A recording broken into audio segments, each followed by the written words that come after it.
all my do-it-yourself projects seem like they end up being more complicated than I thought they were going to be.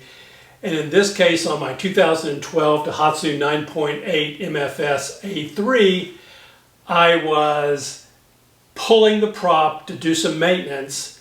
And I should say, before we get into pulling the prop, that the owner's manual wants you to disable your outboard before you pull the prop.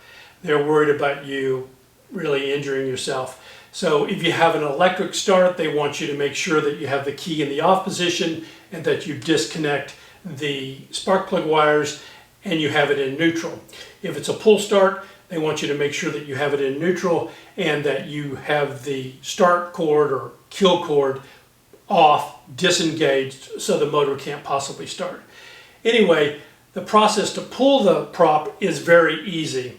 All you have to do is take the split pin off, back the nut off, then once you have the nut backed off, there's a washer, then you can pull the prop right off, and then there's a thrust washer or a thrust holder, as my owner's manual refers to it, that should pull off too, and that should just slide right off the prop shaft. But mine wouldn't come off, it was stuck. And I first put some PB Blaster on there, let that soak. That didn't work. Then I went online to see what people were suggesting on a stuck thrust washer. And they said, you know, gently tap it with a hammer, that might break it free. Of course, I was nervous about doing that. If you hit it too hard, you might damage the prop shaft, you might damage the seal. If you miss the washer and hit the shaft, you could score the shaft. So I just gently tapped it on the washer and that didn't do any good. So the other thing they were suggesting was put some heat on it. So I put a heat shield on my outboard to protect all the parts and any damage to the paint, and that didn't work either. I even heated it up and put cold water on it, thinking that the expansion and then the contraction might break loose the hold that the washer had on the prop shaft. Tried all those things, none of them worked. The other thing people suggested was using a gear pull, but nobody had a specific gear pull in mind that would work for this motor. So I started buying gear pulls. I bought my first one from Amazon, and the jaws were too big. They wouldn't fit in the tight space and then get around the thrust washer. So that was the first one. I ordered and sent that back. Ordered another one.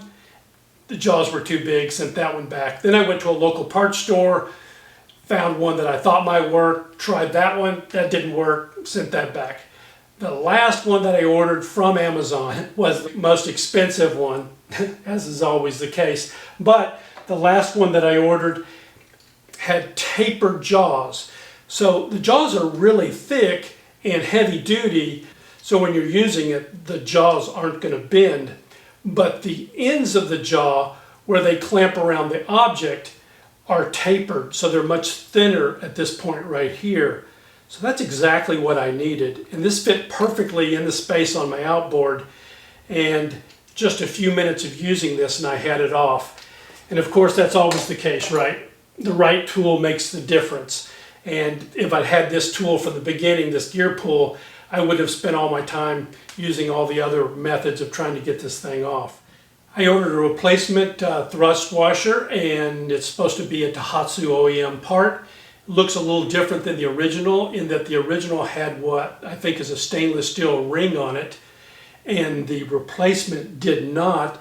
The replacement looks like it is bronze, and it's just missing this stainless steel ring that was on the original. And I don't know what the original was made out of, but the one that I have, that I got off there that was stuck, really falling apart. It's has corroded and it's a mess. But I put the replacement back on. I first greased the propeller shaft with some marine waterproof grease, put some grease on the thrust washer itself, slid that on. Then after I put that on, I put the propeller on. And then after the propeller, the washer, and then the nut. And the owner's manual recommends putting the nut on with 9 foot-pounds of torque. And then you need to put the split pin, and they recommend that you use a new split pin on the nut. So if you have an outboard like mine, you have the model that I have, I think this gear pull is going to help you, and then you don't have to go through the process that I did trying to get this thrust washer off. Now, of course, the thrust washer, once I got it off, clearly corroded and kind of falling apart. And that's a symptom of something else, right? That's some other problem that I have with this outboard. I don't know if it's electrolysis or if it's water damage or what, but I'm sure I'm going to find out that there's some other problem with the outboard, and maybe that'll be a future video. But I hope this video helps you if you're in a similar situation, and we'll see you next time.